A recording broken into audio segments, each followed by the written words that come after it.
Yeah, there we go. We've started recording, and I say we'll give it a couple more minutes to hopefully for a few more people to join us, and then I'm going to be handing over to our two SCI chefs very shortly, just so we can see what they're going to be sort of cooking up for us today, and also use this opportunity to really ask as many questions and probe them as much as you like.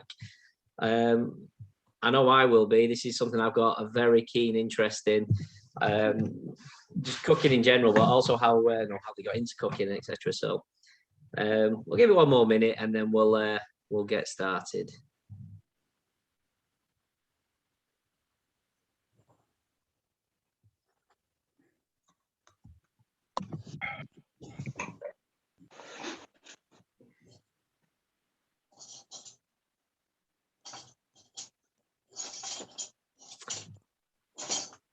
All right, Tony and John, are you happy for us to start then?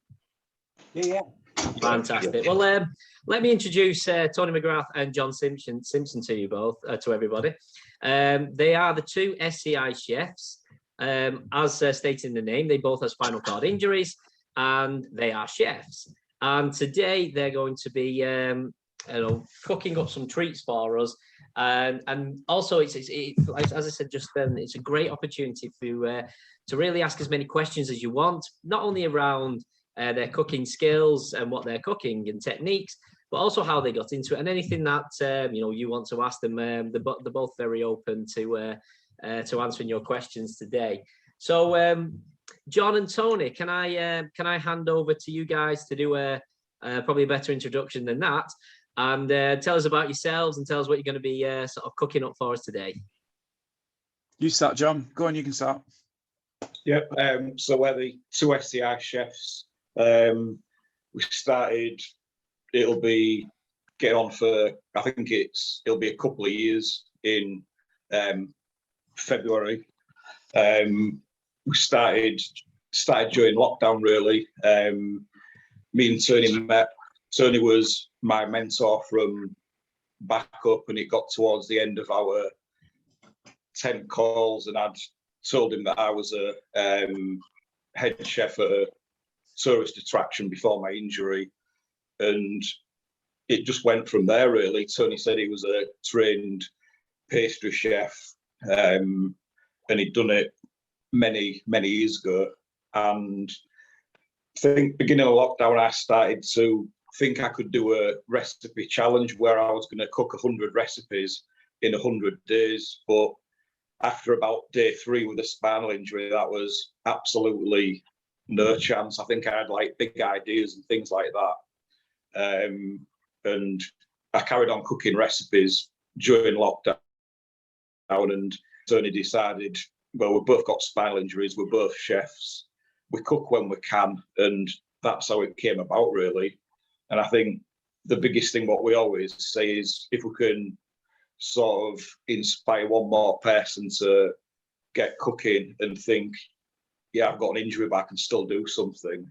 Because I know when I got my injury and stuff, quite a few people said, including family members, you'll never chef again and things like that. You'll never be a cook again, which really just drove me on, really, to do this and change roles at work. So I'm now a development chef at the Deep Tourist Attraction in Hull, developing new dishes, products, and hopefully going to be training up new staff. So it's going to be more of a teaching type role.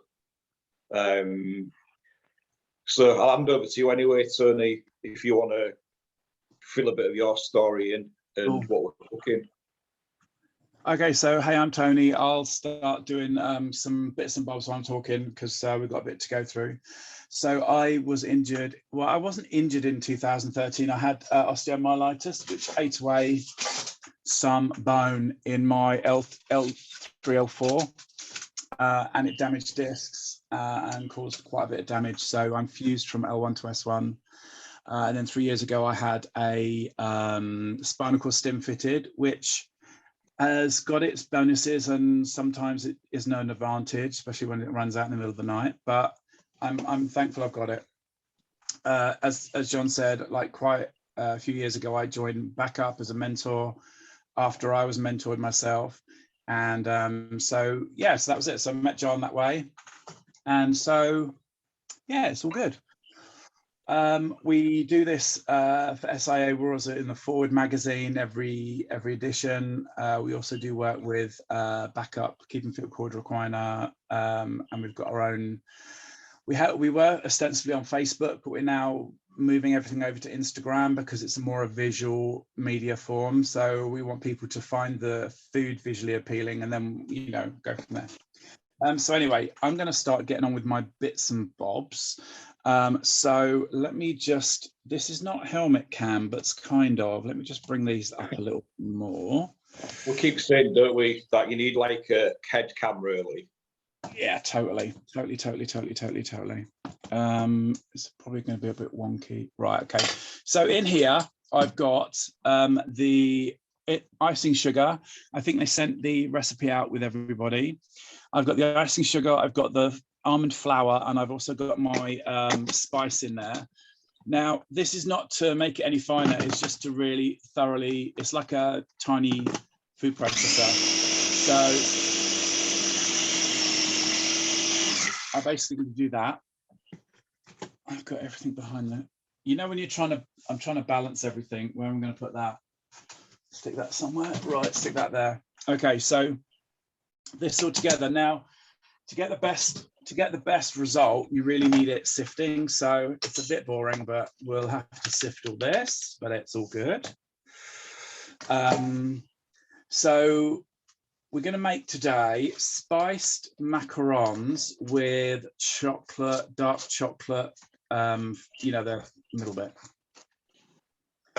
So that's not going to work. Let's just do that. I've made the ganache already, but what I've done is I was researching on how to make ganache really kind of easily and with hardly any stress and dairy-free, because I'm trying to go as vegan as I can. As me and John say, vegan on a Wednesday. So I've meat-free Mondays. Free Mondays, absolutely. So basically, I got a tin of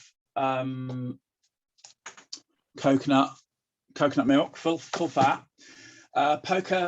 Open the top, poke a spoon down the side so you make a little hole, empty all the coconut water out so you're actually left with all the coconut fat. So basically all that does is it makes it really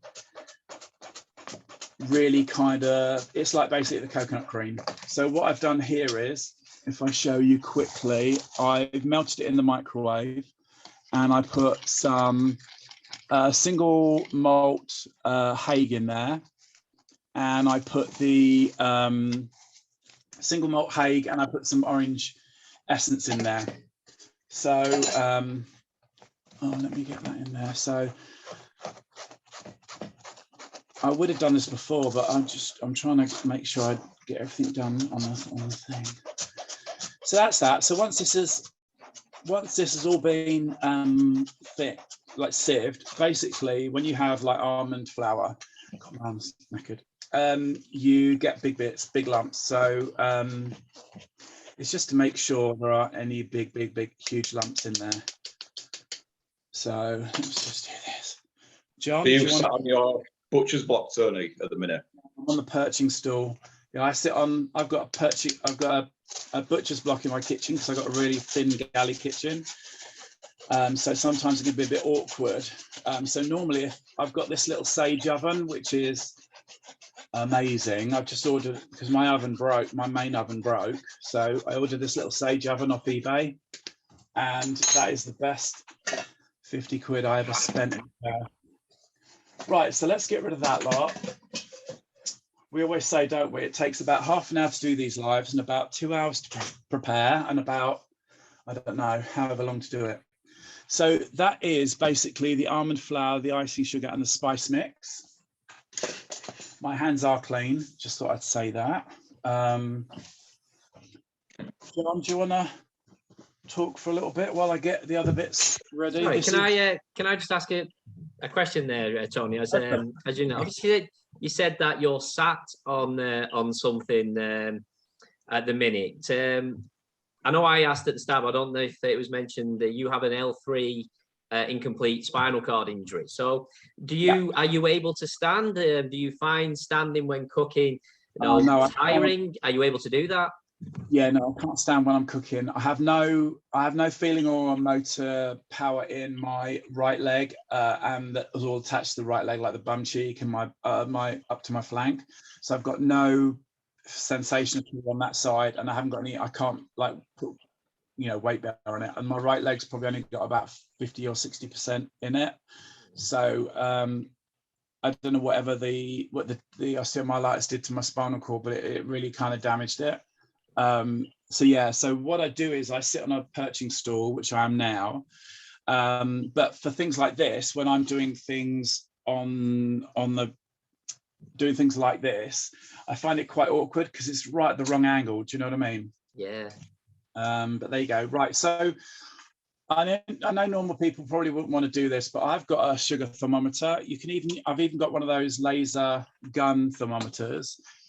And what we want to do is, let me just do that. So let's mix that in like that.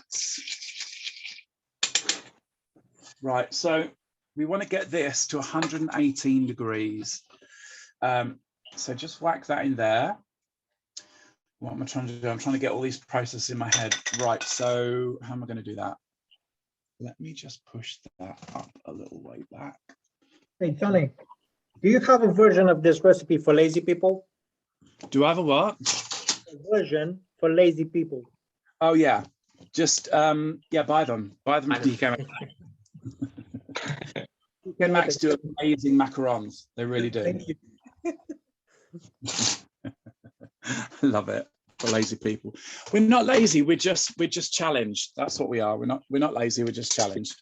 I mean, we try and keep our recipes quite simple and straightforward, don't we? I think this is a little bit more adventurous today. Yeah, totally. We've sort of learned over the time, haven't we? I think me being from like a professional chef background and things like that, you always do complicated recipes, or you're trying to just add that little extra twist on it or something. But we've sort of learned over the year that simpler, like one tray bakes or one pan, one pot dishes, slow cookers and things like that is like a million times better than some of the things what we was doing to start with. Yeah, no, totally. It's it just makes let me just, sorry, I know everything's going on. I'm just trying to find the best things you can see. Like with everything, the more time you invest in something, the better it is. Yeah, totally. 100%. If you're thinking that if you say make a stir fry that's like 20 minutes, that's going to be amazing. Whereas if you do a stir fry that you just buy everything in just 5 minutes, it's still going to be good, but it's just not going to be as intricate. Do you know what I mean? Your depth of flavour is not quite as intense, is it, in the 5-minute packet that you're throwing together? And I have to say, I think I really got into cooking in the last, say, 10 years. And it was actually Instagram that got me into cooking. When I was seeing these posts of these quick, easy, I say one tray bakes, was like, oh God, well, I can do that instead of getting the ready meals, and then you start reading what's the ingredients on a ready meal. It's all salt and sugar and E numbers and all these chemicals that are thrown in there. And I got a real sense of pride and especially as I started to develop my skills and understand spices and seasoning and fond. Who knew what fond was before all this? But John, I wanted to ask you, going from being a professional chef prior to your spinal cord injury to continuing cooking and challenging yourself, what have been the biggest challenges for you? In this continuous pursuit of producing quality food? I think it is completely different. As I was saying, I was on like the other day, and I was saying this time of year normally I'd be cooking right through December. I was doing like 200 meals a night, and we'd have like 5 or 6 chefs in the kitchen. So it's, I don't know, a bit. I think the injury was like a bit of a, well, it was like a massive shock really. And when people were saying you're not going to be able to cook, I thought there's always, you know, there's always that way around it, things like that. So now I'm always, I think, being like a development chef, so I'm always trying to come up with that different idea or different dish. I sort of relay that onto like the 2 chefs really. What can I do? But we say it's not always so much now about the presentation, it's how long can I sit on that perch stool for to cook it. And sometimes we have to like work out, it might take us 3 days, we might prep it over a couple of days, like do a little bit on the perch stool and then go back to it, and then, or if it's a cake, might make like the main cake, but then we might finish it off and, you know, ice it and add all the bits at a different time, sort of thing. I think one of the things that I got from it, obviously both suffer with like your nerve pain and everything else. For me, I found it as like a massive distraction. Just getting into the kitchen, like recently I haven't been sleeping and things like that, but just getting in the kitchen, even if it's just like a quite simple recipe, just being able to do that and have the satisfaction of, you know, I've just made that plate of food. I think for mental health as well, it's been absolutely massive. It's just, you get into the kitchen, you sort of get into your zone, you can switch off from everything what's going on, just concentrate on that dish sort of thing, and getting people to join in really and cook along.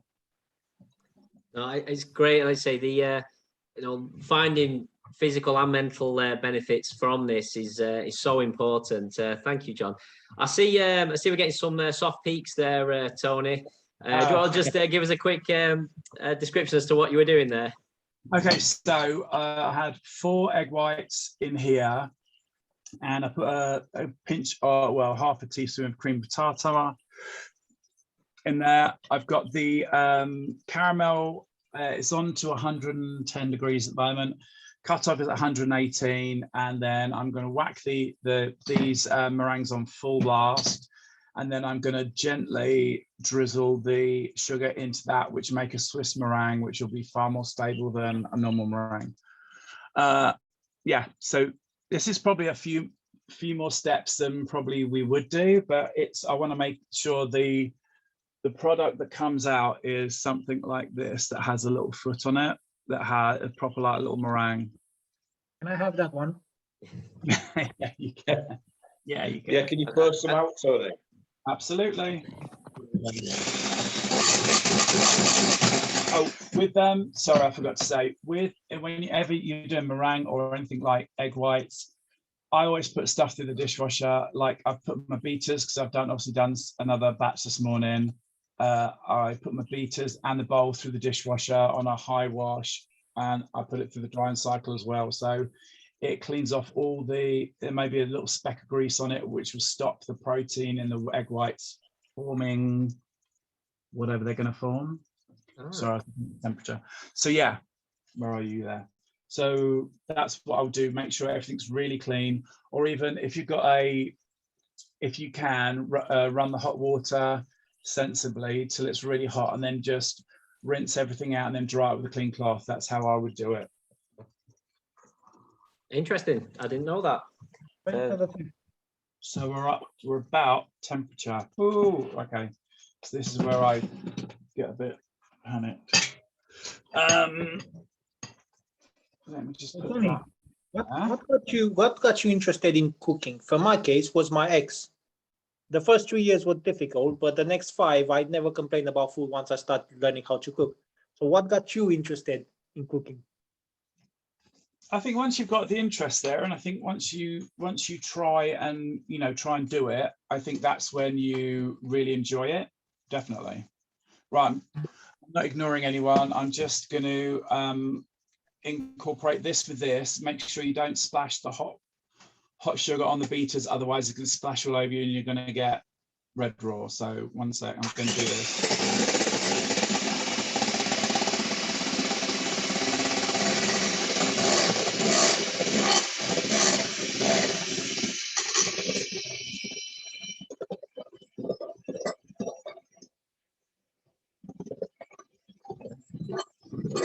What's that looking like, Tony?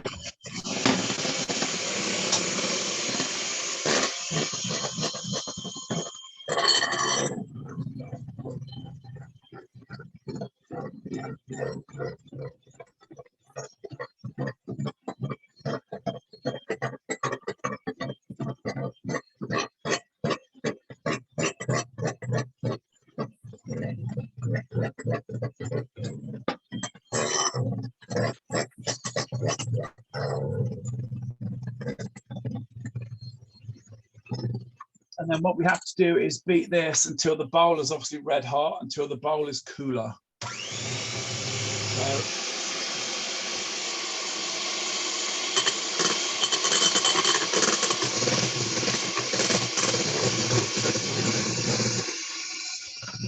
So, I assume the hot caramel you pour in there is cooking the eggs as it's so there's no longer raw egg there. Yeah, no, it cooks it. Well, it kind of cooks it, and then obviously you're baking it. So then Bake it. literally no. See, at the bottom of that bowl is really quite hot, so you've got to keep it working.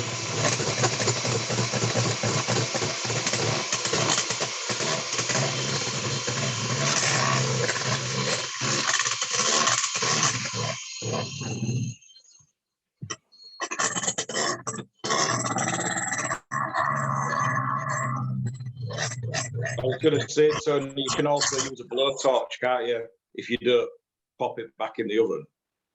What's that, fella? So I did like the Italian around the other week on some cupcakes, and I've just got like a little chef's blowtorch. So because it's all like cooked in the mix, I just finished it off with a blowtorch, which was quite easy, really. So this is pretty. I mean, it's warm at the bottom. It's not cooked. It's just warm at the bottom, but it is quite. It's quite stiff. Like when you pick it up, like this stays. Yeah. Can you do the test, Tony? Wait, Are you going to do the hard peaks test?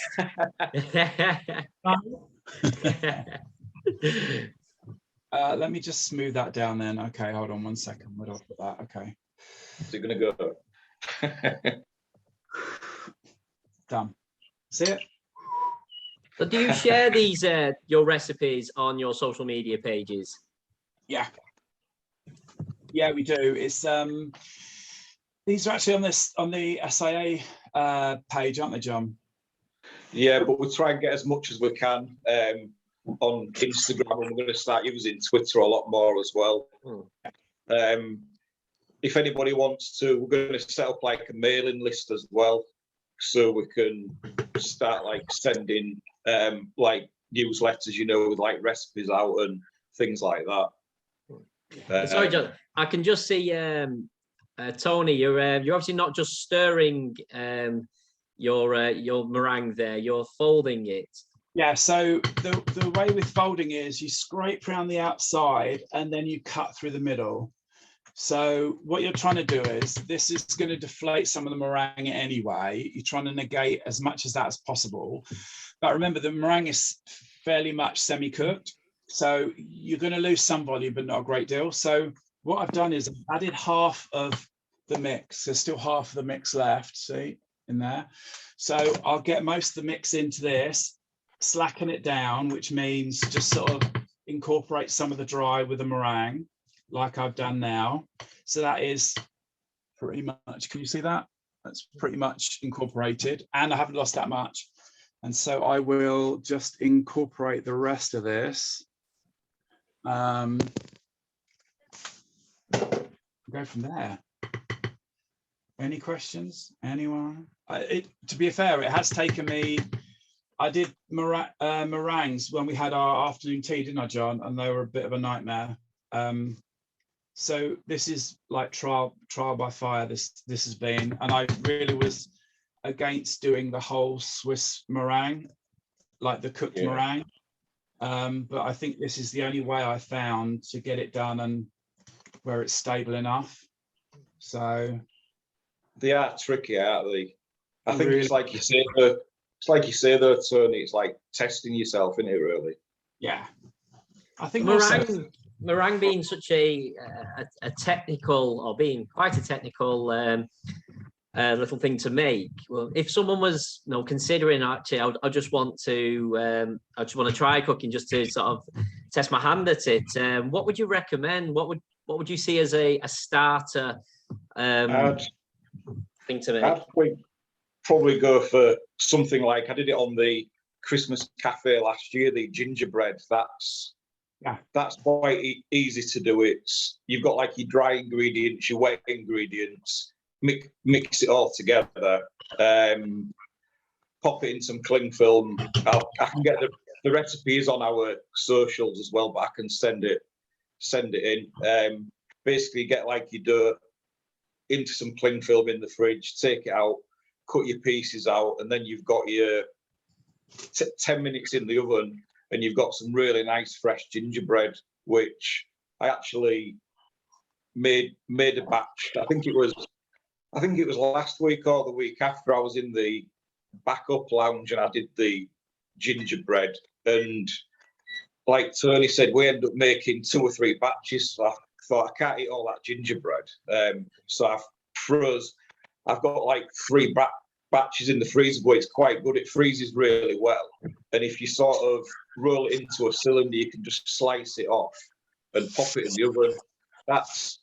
I'd say I'd start with like baking really, or like a chocolate brownie or something like that. What's just all in one tray in the oven, like a blondie or something. Definitely. Yeah, definitely. I was going to do one the other day, but I forgot to get the mince pies.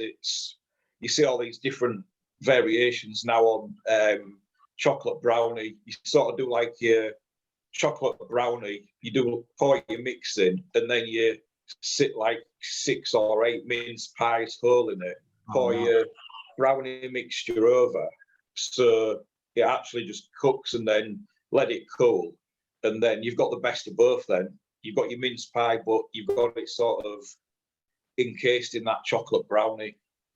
Sounds amazing. And like I say, you can always freeze these little treats, so you've always got something on hand in the freezer when you're just craving that snack. I made the gingerbread last year, and it is really, really good. And I made it with my son, who was 3 at the time, and actually it was quite easy to manage him. I have to make dinosaur gingerbread, but that's fine. But we did the same. We froze some, and it was always really handy when he was like, "I want to have this." So I'm like, "Oh, okay, just get it out the freezer, and it's just ready straight away." It's really good.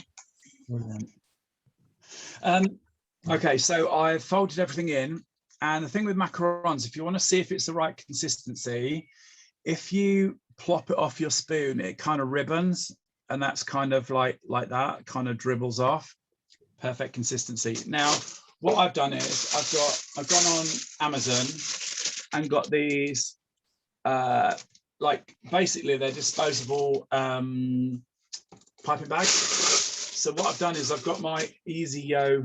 I just get a really large glass or a large container or a water bottle, put them in like that. So that's the inside of the thing, and then fill your piping bag up like that. It's just so much easier. Washing out do you remember the bags you used to use at college, Tony? You had to like wash them out and dry them. Yeah, I've got some of them in my drawer. I used them once. What, the canvas ones? Yeah. Right. Aren't they? Because they get all sticky and horrible, and then you think, right, I put them over the radiator, and then I was living, I don't know where I was living at the time. And then I'm like, what is that? I was like, it's a piping bag. What was it doing over the radiator? It's disposable all the way. Yeah, so just literally fill it up, and you're not going to get any muck or anything on the outside, which I can't stand it when you're doing something sweet and you just get your fingers full of like sugar, and it's just a nightmare. So this will make, I reckon it'll make 2. I've got 2 piping bags ready.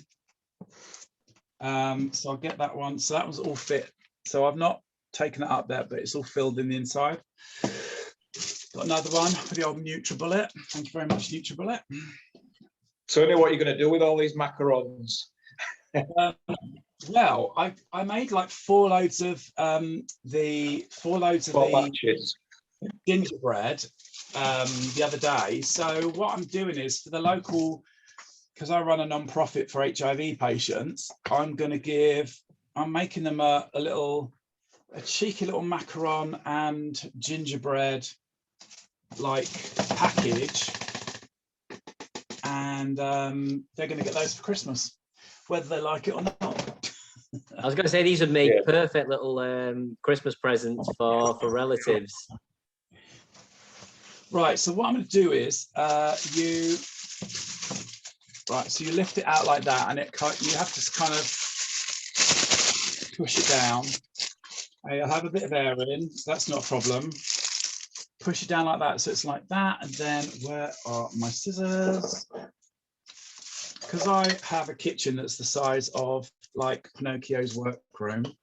It's ridiculous. Right. Well, it's well small. It's kitchen in it, Tony. Yeah, it's like a cupboard. Yeah. Right. I did these with my last bit of the last batch, but what you need to do is go up top and then push down like that. You need to go from the top and just give it a little squeeze. And I'm not really good at piping these, but once you've done one tray, you're like, yeah, I've got this. But you know, sometimes I haven't. Keep the bag tight, so you've got tension in the bag, and literally, I don't know if you can see my hand, just literally squeeze it. You get a little puddle at the bottom. I always like the macarons with the little bit on the end. So the thing with macarons is to make sure they have that foot at the bottom, you know, the little aerated bit, they need to dry out for at least half an hour.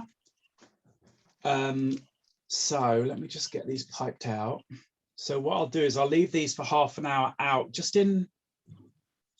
let them out, and they will just create that sort of skin over the top of them.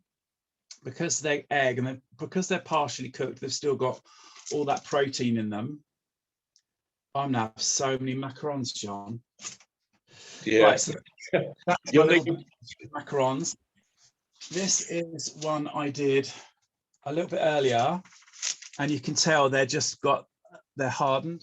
So my oven is on 150, and I'm just going to pop them in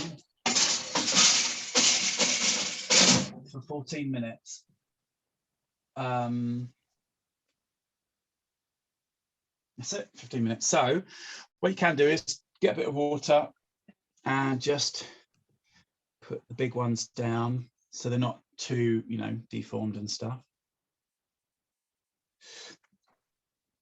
And to see that, put your finger in a glass of water and just take off the very end. Can you see that all right? Yeah, we see that. And then literally just leave that on the side of your kitchen, job done. I'll put that up there. Just there under that. Okay, that's it. Wait for those to come out of the oven and we are done. Do the math, as I said, all I did was I emptied out one of these coconut milks. I put a hole in the top of the fat and toe of the bottom fat. Actually, I've got some more mix there, so that'll be, I've got loads of macarons today.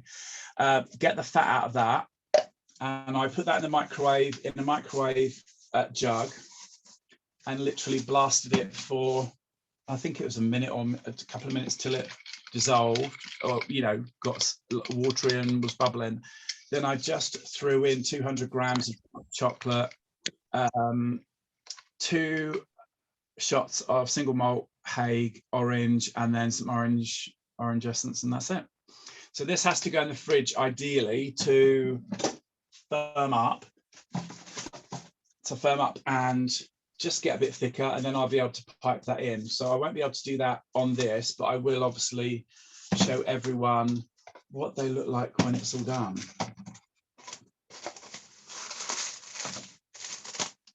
And you guys, do you have a favourite sort of treat to cook or meal to make, or what's your favourite festive little thing to make?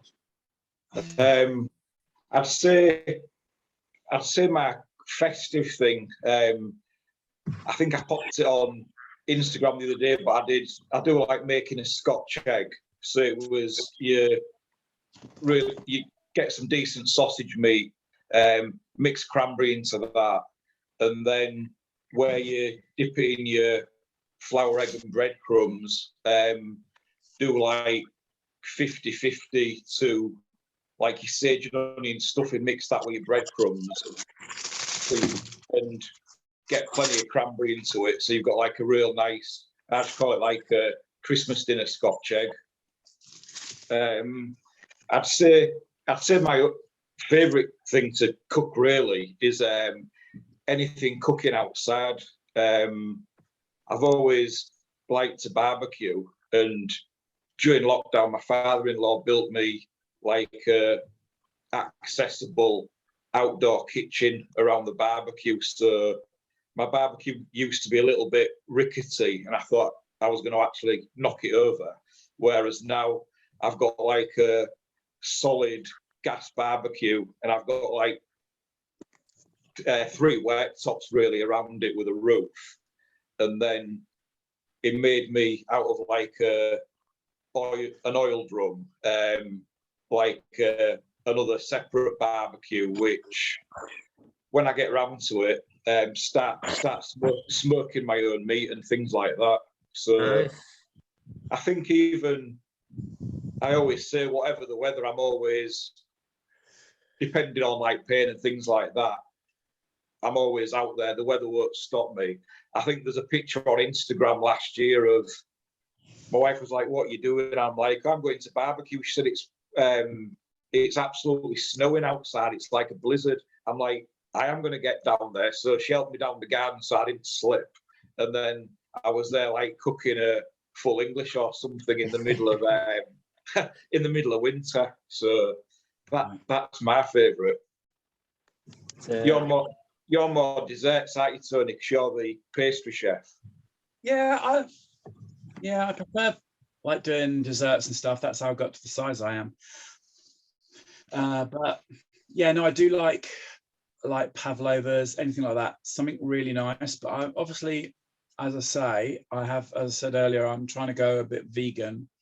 Even if it's not 24/7, 7 days a week, I want to cut meat out of my diet for like 90% of it.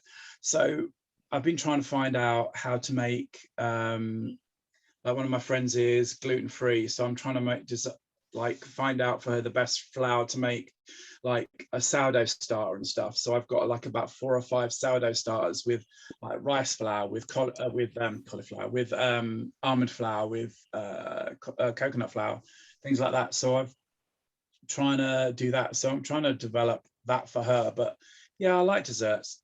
Profiterole rolls are really good. Maybe a dark chocolate on the top of profiterole rolls with a passion fruit ganache on the inside. Yeah, I did some. Was it a couple of weeks? Was it about a month ago when I did those the Black Forest profiteroles? They was good. I have to say, I have such a sweet tooth, and you're making me incredibly hungry. It's what we did last year, Tony. Do you remember when we did the healthy hump days on a Wednesday? Yeah, that was there was me, Tony, and Paul from Functional Fitness, and we called it Healthy Hump Day. It was every Wednesday, and between us we used to decide a recipe, or we'd get given like 5 or 6 ingredients and we had to cook something with that. The first one we decided we were going to have a specific ingredient, and I said spam, and you lot were like, no, we can't do spam, and we did it, didn't we? Yeah, it was just interesting. We all sort of got thrown that like curveball of the ingredient, right? You're going to cook with spam, and then we all made different things with it. But then to start off, we used to do like it was a 5-minute like workout, and it was what you could just do sat on your perch stool or in your chair. And there was me, you and Paul, the fitness trainer, and it was just like a few exercises with like cans of beans or 2-liter bottles of Coke and things like that. But that was quite a good concept, which we're hoping to like bring that back sometime next year. Maybe not once a week, because we're quite busy, aren't we? But was hoping to at least do it once a month, because it was quite a fun thing for people to join in with, really, with the cooking part and the little bit of exercise as well. Yeah, I think it's just nice to just sort of have maybe 10 minutes of exercise, and then have like literally a 2-minute break, and then go into like 20 minutes, because we did it on a 40-minute window on Zoom. So it's just really good to make sure we had that. Like Paul really made us work hard for it, and then we went in and just crazily cooked whatever someone decided that week. Like, well, that's the recipe, you make it your own, and it was really nice. Yeah, it was really good concept. So that's really good. We do have a question from Gopal.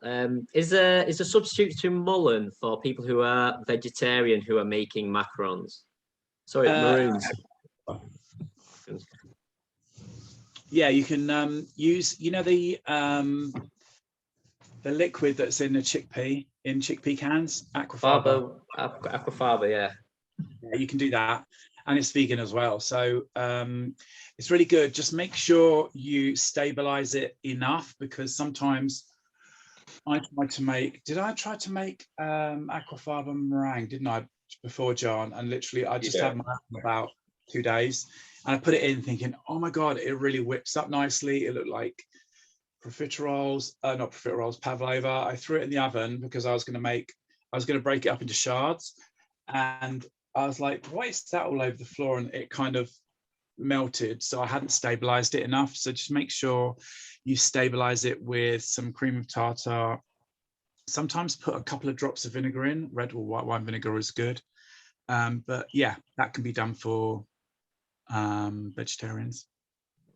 It's interesting. I do quite a lot of these sort of these whole make it yourself kind of boxes that turn up with all the ingredients and we often first one was very much get the steaks, get the chickens, get the pork, and as we continue to get these, it was like, no, let's get at least 2 vegetarian, or let's get some vegan ones, and it always turns out that the vegan ones and the vegetarian ones are far tastier than often the ones with meat, because they require so much more spices and flavor and development of flavor as well. So it's really interesting that you're doing there, like say the vegan Wednesday, is it? And yeah, it'd be quite interesting to follow your journey on that as well. Yeah, jackfruit's really good, and banana blossom. It looked alien to me when I first started using it, but we did the SIA fish and chip day, didn't we, John? And I used blossom. It was amazing. So tasty. Yeah, you did the vegan version, didn't you? And I did the fish chips and the mint peas and everything. But the banana blossom looks really, I still haven't tried it yet, but it looks really, really good. Yeah, just looks like a tuna steak. It's just bizarre. And then you think to yourself, wow. And then you realize where that's actually come from. And it's like, you just think to yourself, And then you can also use banana peel, the peeling of banana. You can actually, if you blanch it in boiling water, you can actually make banana peel curry, which is really good. I've tried that as well. It's really good. Sounds amazing. I have a question for you both. What will you be cooking on Christmas Day? What is your chosen meal? Or are you going out to eat? Is that what it is? You cook all year. It's time for somebody else to do it. Yeah, this year. Well, I'd say up to my injury, I used to work every day in December, be cooking like 200 meals. So you'd be doing like, I think they even counted how many sprouts I cooked one year. It was like in the thousands. And the turkeys, I was doing like, I think it was like 100 turkeys a night, and then maybe like 50 beef Wellingtons, a few fish, and a few vegetarians. And then I'd always cook Christmas dinner for the family, and there was a few of us. I think it was for about 15, and everybody was like, "Why do you want to do it? You know, you've just cooked all December." But I just like doing it, and I think I used to always like maybe create a couple of the dishes what I'd had on the menu as well. So we had like the real nice turkey Wellington or beef Wellington and different dishes. But since my injury, I've tried to. I think it's difficult, but I've let other people do it really. So we're going round to my sister-in-law, so they're cooking, but then I've just forgot actually. I said I'd make the dessert. I know someone who's got lots of macarons you can take round. I sent some up, John. Yeah. So the dessert I'm doing like a trio of desserts, so three individual mini desserts, and I'm using my gingerbread out the freezer, so that's one. I'm doing that with like a nice chocolate mascarpone cream in the middle, so maybe 3 discs of that stacked up. I think I'm going to do some kind of choux bun. I haven't finally decided on the filling. Maybe like a lemon limoncello cream or something, and then like a shot glass, or I'm thinking bigger than a shot glass. Little Black Forest trifle. So, all sounds what are you amazing. doing, Tony? Okay, for dessert, I'm making a sweet lasagna. So it's going to be the noodles cooked, and then it's going to be like a sweet cream, like coconut cream, and then I'm going to have fruit, and then the top I'm going to have the like cocoa. I'm going to make the gingerbread, but I'm going to cook it long and slow, so it's really crumbly and really crispy. And then I'm going to make that into shards, mix it with cocoa, and put that on the top. That's going to be dessert. I don't know what I'm doing for Christmas yet. Probably, I don't know. There's a thing called the Impossible Burger. So there's actually an impossible joint. I don't mean joint, but I mean there's an impossible joint. So it looks like a joint of ham. So I'm thinking about getting that and having a go. So, and roast potatoes are my absolute favorite, and sprouts. So something festive and yeah. So do you remember that turkey I bought last year? Good old Terence. Yes. Was actually eating out last year, so it was Christmas Eve. Didn't need anything, but I was waiting for my wife to finish work. So as you do, I was just having a little wheel around Tesco's, and they always have like the yellow stickers, they reduced, and there was the biggest turkey I've ever seen, and I was like, I've got to have that. It's a bargain. It was only a few pounds. My wife was like, "Are you crazy? We're not even going to be here for the next few days." So I said, "Sure, do this turkey, didn't I?" And I was like, we ended up staying up quite late on Christmas night cooking this turkey. And then it had been stuffed in his oven. It was like all sort of deformed and like crammed in. It was like, ooh. Yeah, it was like off Mr. Bean. But then after Christmas, we sort of did. We had a couple of polls going, didn't we? What can you do with your leftover turkey? So I think one of them I made a real nice. It was like a turkey and butternut squash curry and things like that. So sounds amazing. Are we back in Tesco's again? I'm just going to highlight Tony again, just so we can. Although there we go. So we can, we're back with Tony. So yeah, let's over to you again, Tony. See what we're up to. So these are have come out of the oven 14 minutes at 150 degrees. And what you need to do is just let them cool down on the tray for a couple of minutes, because I get this, it's not anything special, but it's this baking thing that's got like, can you see it on there? It's got like a texture. It's got a texture on it. It's just dead cheap from Wilco's. And what you do is you pick them off, and these are the ones I've just ovened, and they've got a little foot on them. And so you give it a couple of minutes and then just gently pick them off. Let me just see if I can there. If I can't burn my fingers, there you go. And they just come off really easily. And then what I would do then is I mean, some of them are a bit sticky because obviously when you cook, some of the sugar comes out of it, but these are pretty good. So what I would do is I would take these out, let them completely chill down. So you get 2 of these. I mean, who wouldn't be happy with that and a bit of ganache in the middle? Do you know what I mean? Who wouldn't be happy? Some. I'll send you some, John. Oh, bring some up in January. I've got a couple of alien ones, but I mean, that with a bit of like ganache in the middle. Oh yeah, totally.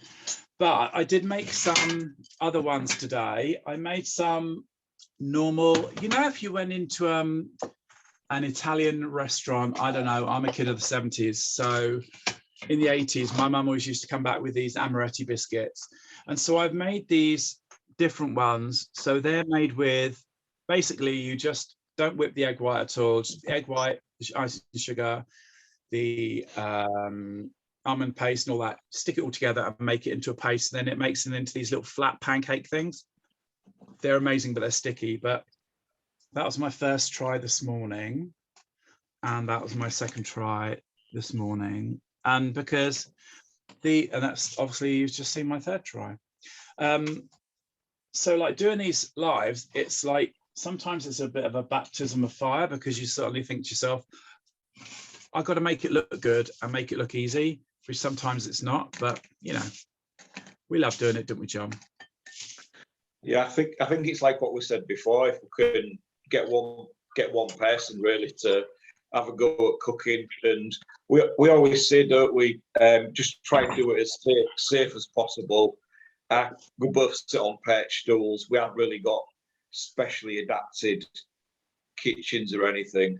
We just do what we can, and I think we do things in stages. And we said about freezing the gingerbread, but we also during the year was like focusing on like batch cooking and things like that.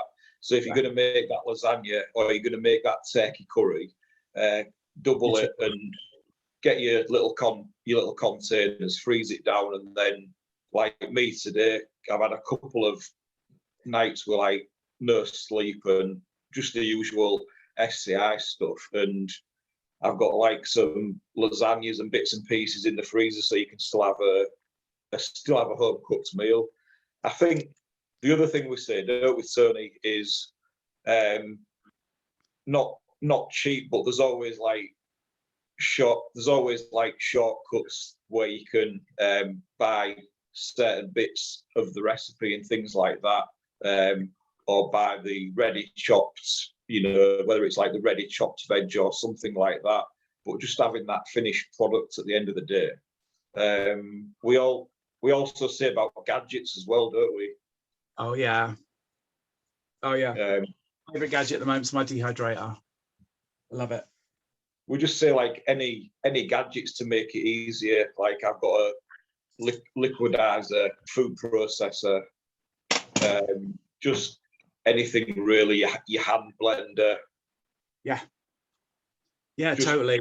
Something to make it easier. And also, if you can, like John says, if you can batch cook something, if you've got the energy to make, say, one lot of bolognese, if you've got an instant pot, just double the batch and then either freeze it, chill it down in the thing, then you can make a lasagna, add some chili mix to it, make it chili con carne.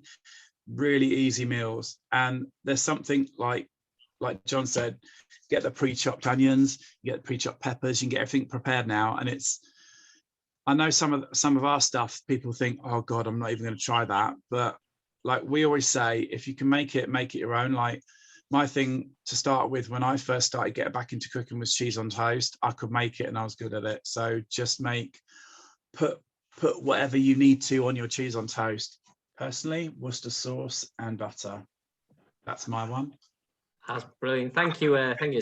I'm just conscious of time. I just want to hand it over to our audience to see if there's any questions for our two SCI chefs today.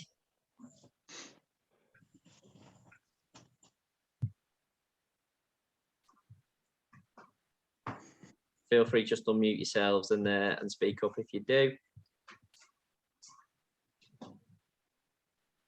I think everyone's stunned into silence at the minute. I suppose. I was going to ask. Oh, sorry. Hi, sorry. I was going to ask where I could get hold of the recipe.